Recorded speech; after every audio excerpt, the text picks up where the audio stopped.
बिस्मिल्लाहिर्रहमानिर्रहीम। Welcome to the point nursing channel. आज हम बात करने वाले हैं फार्माकोलॉजी पार्ट 1 में फार्माकोकाइनेटिक्स के ऊपर।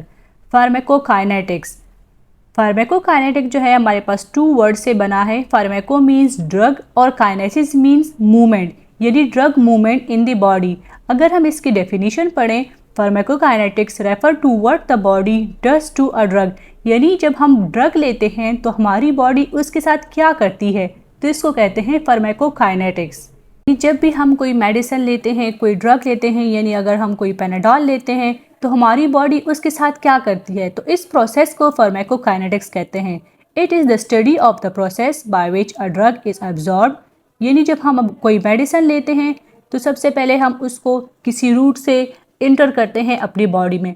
फॉर एग्जांपल हम कंसिडर करें, इसमें हम थ्रू ओरल कोई मेडिसिन लेते हैं तो बॉडी उसको पहले ऑब्जर्व करता है, देन उसको डिस्ट्रीब्यूट करता है डिफरेंट बॉडी कंपार्टमेंट्स में, एंड देन उसको मेटाबोलाइज करता है। अगर वो ड्रग इनएक्टिव फॉर्म है तो उसको एक्टिव फॉर्म में कन्वर्ट करता है, तो वो अपना एक्शन करता है। और अगर वो एक्टिव फॉर्म में है तो बॉडी उसको मेटाबोलाइज करता है ताकि वो एक्सक्रीट आउट हो, और इसके बाद हमारी बॉडी इसको एलिमिनेट करती है थ्रू फीसेस, थ्रू बाइल और थ्रू यूरिन, इसको एक्सक्रीट करती है। तो इस होल प्रोसेस को कहते हैं फार्माकोकाइनेटिक्स।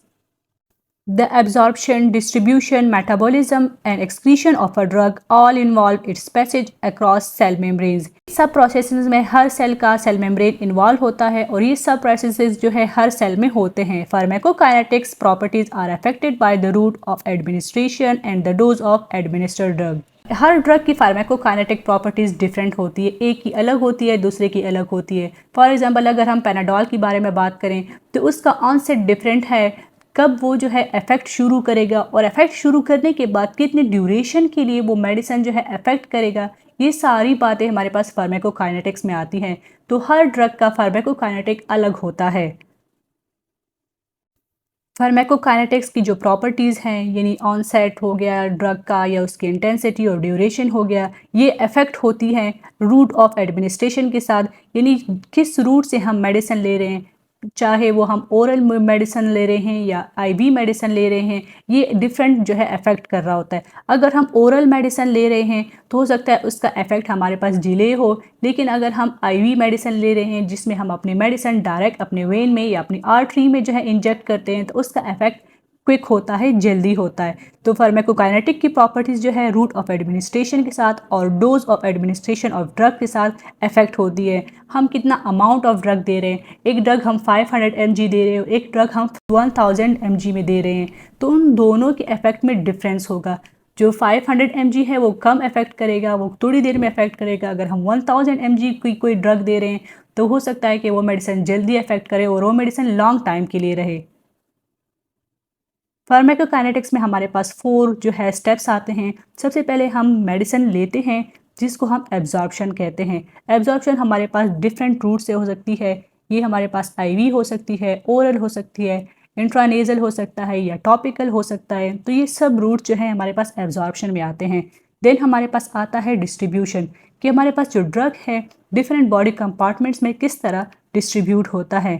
थर्ड हमारे पास आता है मेटाबॉलिज्म, जब एक दफ़ा हमारे पास ड्रग एब्जॉर्ब हो जाए, डिफरेंट बॉडी कंपार्टमेंट्स में डिस्ट्रीब्यूट हो जाए, उसके बाद ड्रग की मेटाबॉलिज्म स्टार्ट होती है। मेटाबॉलिज्म स्टार्ट होती है, अगर वो इनएक्टिव फॉर्म में है तो इसको एक्टिव फॉर्म में कन्वर्ट किया जाता है ताकि वो एक्शन स्टार्ट करे, और अगर वो एक्टिव फॉर्म में है तो उसकी मेटाबॉलिज्म की जाती है ताकि उसकी ड्यूरेशन जो है या उसका ऑनसेट इफेक्ट जो है वो ख़त्म हो, वो एक्सक्रीशन के लिए प्रिपेयर किया जाए। मेटाबॉलिज्म के बाद स्टेप आता है एक्सक्रीशन का। एक्सक्रीशन में जो हमने ड्रग ली होती है वो सारी मेडिसिन जो है एक्सक्रीट हो जाती है, या तो थ्रू रीनल एक्सक्रीशन होती है, यूरिन एक्सक्रीशन होती है, फीसिस एक्सक्रीशन होती है, या थ्रू परस्पायरेशन और थ्रू बाइल जो है ड्रग की एक्सक्रीशन हो जाती है। तो ये 4 स्टेप्स आते हैं फार्माकोकाइनेटिक्स में, absorption, distribution, metabolism and excretion. एक एक को अब हम डिटेल से पढ़ेंगे। एब्जॉर्प्शन, फार्माकोकाइनेटिक का पहला स्टेप है एब्जॉर्प्शन, यानी ड्रग एब्जॉर्ब किस तरह होगा। फर्स्ट स्टेप में the process by which drug move from the site of administration to the plasma, यानी जहाँ से हमने मेडिसिन ली है वहाँ से लेकर वो ब्लड किस तरह प्लाज्मा में यानी ब्लड में इंटर हुई है, इसको एब्जॉर्प्शन कहते हैं। अब एब्जॉर्प्शन जो है हम 2 तरीक़ों से करवा सकते हैं, या तो हम ओरल मेडिसिन ले लें जिसमें टाइम लगेगा 30 मिनट्स 20 मिनट्स लगेंगे जब मेडिसिन डिज़ोल्व होगा और उसके बाद वो प्लाज्मा में वो शामिल होगा, या तो हम उसको डायरेक्ट मेथड से कर लें, जैसे हमने कोई मेडिसिन है उसको हम इंट्रावीनियसली डायरेक्ट हम वेन में इंजेक्ट कर लें, तो ये भी एब्जॉर्प्शन है कि हमने जो है डायरेक्ट एडमिनिस्टर कर दी वेन में। Distribution. Second, the drug may reversibly leave the bloodstream and distribute into interstitial and intracellular fluids. Distribution में हमारे पास वो पार्ट आता है जब हमारे पास जो ड्रग है प्लाज्मा को यानी ब्लड को लीव करता है और डिफरेंट बॉडी कंपार्टमेंट्स में शामिल होता है। उन डिफरेंट बॉडी कंपार्टमेंट्स में आता है इंट्रासेलुलर फ्लूइड या इंटरस्टिशियल फ्लूइड्स में जब मेडिसिन जाती है तो उस ड्रग को हम कहते हैं कि अब उसकी डिस्ट्रीब्यूशन शुरू हो गई है। डिफरेंट ड्रग्स की जो डिस्ट्रीब्यूशन प्रॉपर्टीज़ है वो डिफरेंट होती है। कुछ ड्रग्स जो है वो ज़्यादा एक पार्ट में या एक मीडियम में ज़्यादा डिज़ोल्व होते हैं और कुछ जो है दूसरी मीडियम में ज़्यादा डिज़ोल्व होते हैं।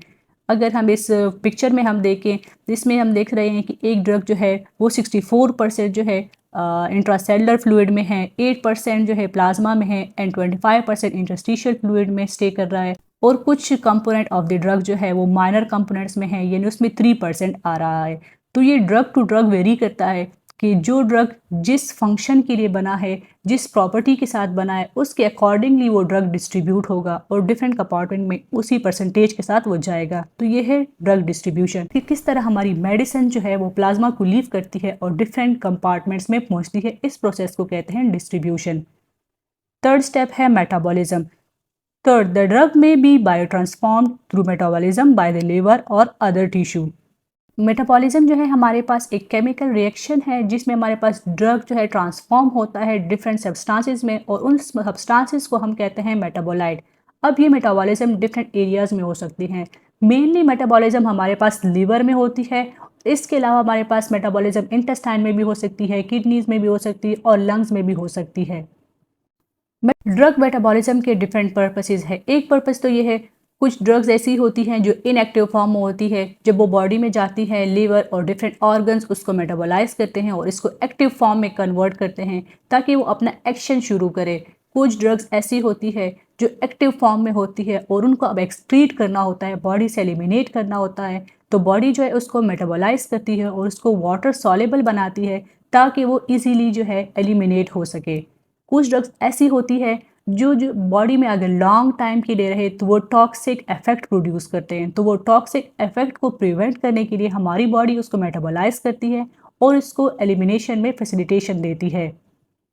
मेटाबॉलिज्म में हमने बात की कि हमारे पास इसमें ड्रग जो है बायो ट्रांसफॉर्म होता है, यानी जो ड्रग एक्चुअल फॉर्म में आता है वो हमारी बॉडी में वो डिफरेंट फॉर्म में या दूसरे फॉर्म में उसको कन्वर्ट कर देती है। अब डिफरेंट पर्पसेस इसके हो सकते हैं जिसमें हमने पहले बात की कि इनएक्टिव ड्रग को एक्टिव में कन्वर्ट कर दें, या जो है हमें जो मेडिसिन का इफेक्ट है वो एक दफ़ा मिल गया होता है, अभी मज़ीद हमें इफेक्ट नहीं चाहिए होता तो हम उसको मेटाबोलाइज कर देते हैं।